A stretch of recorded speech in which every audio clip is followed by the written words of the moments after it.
Сәлеметсіздер ме оқушылар? Бүгінгі сабағымыздың тақырыбы формула.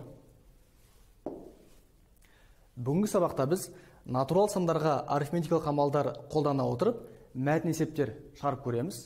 Одан кейін әріпті өрнектерді құруды және оларды есеп шығаруда қолдануды үйренетін боламыз. Алдымен арифметикалық амалдар қолдану арқылы есептер шығарып көрейік. Біздің жағдайда мәтін есеп шығарып көреміз. Оқиық.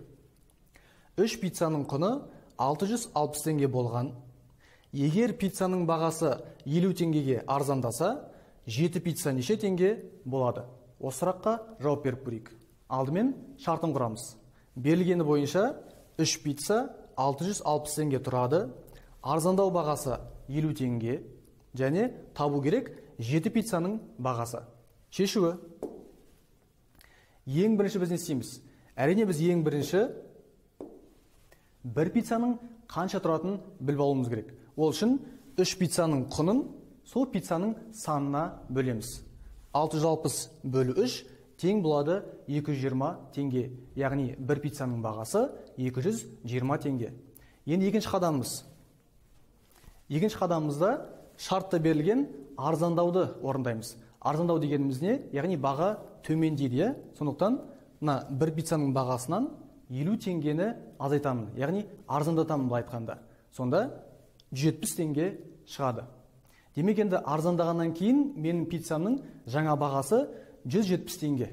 Енді соңғы қадам не істейміз? Табу керек, 7 пиццаның бағасын табамыз.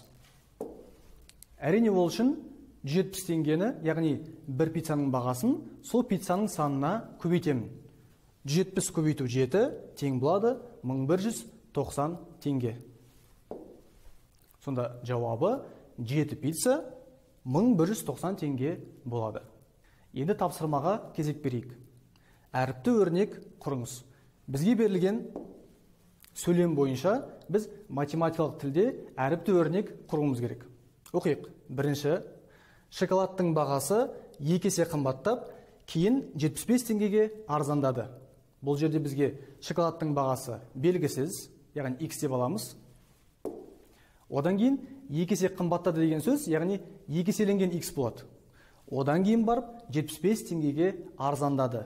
Ал арзандады дегеніміз ол азайту амалы. Сонда 2x пен 75-тің айырымы деген әріпті өрнек шығады. Келесі екінші есеп. Аяқ киім бағасы 2500 теңгеге қымбаттап, кейін 3 есе арзандады. Бұнда да бізде аяқ киімнің бастапқы бағасын біз білмейміз ғой. Оны y деп алайық, әріп ретінде. Одан кейін 2500 теңгеге қымбаттады деген сөз, 2500 теңгені қосамыз. Одан кейін 3 есе арзандады деген сөз, 3-ке бөлу амалы орындалады. Әрине бұл жерде мына қосу бірінші орындалатын болғандықтан, біз оны жақша қаламыз да, одан кейін 3-ке бөлу амалын орындаймыз. Сонда бізде не шықты? Y пен 2500 теңгенің қосындысының 3-ке бөліндісі деген әріпті өрнек пайда болды. Соңғы үшінші есебіміз. Планшеттің бағасы 50 000 теңгеге арзандап, кейін 4 есе қымбаттады. Ал әріпті өрнегімізді құрайық. Планшеттің бастапқы бағасы белгісіз, сондықтан оны A деп аламыз. Мысал үшін, одан кейін ең біріншіге қараймыз. Бірінші қандай амал орындалады? 50 000 теңгеге арзандау, яғни азайту амалы. А мен 50 000-ның азайтындысы, одан кейін ғана 4-ке көбейтеміз. Себебі 4 есе қымбаттады деген шартты орындау үшін. Сонда бізде қандай әріпті өрнек шықты? А мен 50 000 теңгенің айырмасының 4-ке көбейтіндісі. Енді формула ұғымына көшейік. Формула деген не? Математикада ережелер әріптер бар теңдіктермен жазылады. Мұндай ережелер формула деп аталады. Ең бірінші біз тіктөртбұрыштың периметрінің формуласына тоқталайық. Периметр дегеніміз жазықтықтағы фигураның қабырғаларының ұзындықтарының қосындысы. Қазір біз оны жақсырақ түсінетін боламыз. Мына суретке назар аударайық. Біз не көріп тұрмыз? Тіктөртбұрыш фигурасы және бұл жерде біз тіктөртбұрыштың периметрін табу үшін келесі формуланы қолданамыз. Яғни формула бізде P тең болады 2 еселенген A мен B-ның қосындысы. периметр деген латынның П үлкен әріпімен белгіленеді және осы әріпті өрнекпен жазылады. Енді қарайық, бұл жерде бізде А, Б және П деген ұғымдарды еске сақтап алайық. А дегеніміз ол тіктөртбұрыштың ұзындығы, Б дегеніміз тіктөртбұрыштың ені және айтқандай П дегеніміз ол периметр. Осы жерде көп балалар тіктөртбұрыштың ұзындығы мен енін ажырата алмайды. Сондықтан естеріңізде сақтап алыңыздар, бұл жерде қай қабырғасы ұзын болса, сол ұзындығы болады, ал қысқарақ қабырғасы ені деп аталады. Осыны ұмытпайық. Тіктөртбұрыштың периметрінің формасымен жақынырақ танысып көрейік. Жаңа біз көрген П тең болады 2 еселенген А мен Б-ның қосындысы деген формула қалай шықты? Соны ашып жазайық. Біз айттық, периметр дегеніміз тіктөртбұрыштың барлық қабырғаларының ұзындықтарының қосындысы. Яғни А қосу А, қосу Б, қосу Б. Мына Алар ол бізде тіктөртбұрыштың ұзындықтары, ал Б-лар ол тіктөртбұрыштың ені. Сондықтан біз білеміз ғой, ұқсас әріптерді топтастыруға болады. Сонда мен А қосу А дегенді 2А деп, ал Б қосу Б дегенді 2Б деп жазаламын. Ыңғайластырып ақшамдау үшін, Ал енді естеріңізде болса, ортақ көбейткішті жақшаның сыртына шығару деген ереже арқылы мен байқаймын, 2А және 2Б деген жерде ортақ көбейткіш ол 2. Сондықтан 2-ні жақшаның сыртына шығарайық. Сонда 2 еселенген жақшаның ішінде А қосылған Б деген периметрдің формасы осыдан шыққан екен. Енді менің ең сүйікті мысалдарының бірі өмірден алынған мысалы. Периметр деген ұғымды түсіну үшін көз алдымызға елестетейік. Ауылға бардық, сонда бір жер үйді көреміз. Сол жер үйді айнала қоршаған мына қоршауға қарайық. Неге ұқсайды? Бұл бізде тіктөртбұрыш фигурасына ұқсайды. Енді біз осы қоршауды алып, барлық жағын өлшеп алып, осы ұзындықтарын қоссақ, онда осыны периметр деп түсінсек болады екен. Яғни тағы да қайталайық, периметр дегеніміз тіктөртбұрыштың барлық қабырғаларының ұзындықтарының қосындысы. Тапсырмаға кезек берейік. Тіктөртбұрыштың периметрін табыңыз. Бұл жерде әрине А дегеніміз ұзындығы, Б дегеніміз ені болады. Бірінші есеп, ұзындығы 10 сантиметрге тең, ені 8 сантиметрге тең болатын тіктөртбұрыштың периметрін табайық. Алдымен периметрдің формуласын жазып, П тең болады 2 еселенген А мен Б-ның қосындысы.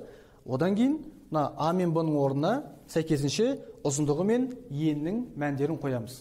Сонда 8-ге 10-ды қоссақ 18, 2 көбейту 18 тең 36 сантиметр. Сонда жауабы 36 сантиметр. Тағы да бір мысал қарастырайық. Бұнда ұзындығы 13 дециметр, ені 9 дециметр. Дәл солай периметрдің формуласын жазып, ұзындығы мен енін орнына қойып, периметрін 44 дециметрге тең екенін табамыз. Келесі танысатын фигурамыз ол квадрат.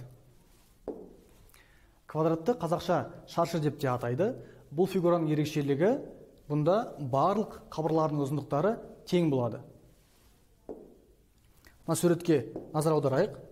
Барлық қабырлары тең болады дегенді А және А деп белгілейміз. Тіктөртбұрыштың айырмашылығы, бұл жерде ұзындығы да, ені де бірдей. Демек, барлық қабырғалары да А болады. Мысалы, А-ның орнына 5 қойсақ, шаршының барлық қабырғалары 5-ке тең болады. Енді бұл жерде периметр табу үшін тіктөртбұрыштан да оңай болады. Себебі периметр табу үшін біз шаршының қабырғасын 4-ке көбейте саламыз. Неге? Себебі біз айттық қой, периметр дегеніміз барлық қабырларының қосындысы, ал мен А қосу А, қосу А, қосу А деп қосып отырғанша уақыт жұмсамай 4 еселенген А деп жаза саламын. Бұнда да П дегеніміз периметр. Енді осы периметр табуға мысал қарастырайық. Шаршының қабырғасы А тең болады 6 сантиметр. Демек, 4 қабырғасы да дәл сондай 6 сантиметрге тең. Формула бойынша периметр табу үшін 6-ны 4-ке көбейте саламын. Сонда периметрі 24 сантиметр. Жауабын жазып қоямыз. Ал енді тіктөртбұрыштың ауданын табатын формуламен танысайық. Экрандағы суретке назар аударамыз. Дәл сол біз танысқан тіктөрт бұрыш ұзындығы А, ені Б деп белгіленген.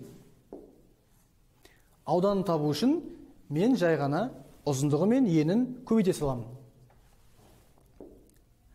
Бұнда да А дегеніміз ұзындық, Б дегеніміз ені және S дегеніміз ауданы. Яғни байқағандарыңыздай, ауданды біз латынның үлкен S деген әріпімен белгілейміз. Квадраттың ауданы. Квадраттың ауданын табу үшін мен жай ғана екі қабырғасын көбейтемін. Айттық қоя, квадраттың барлық қабырғалары тең болады.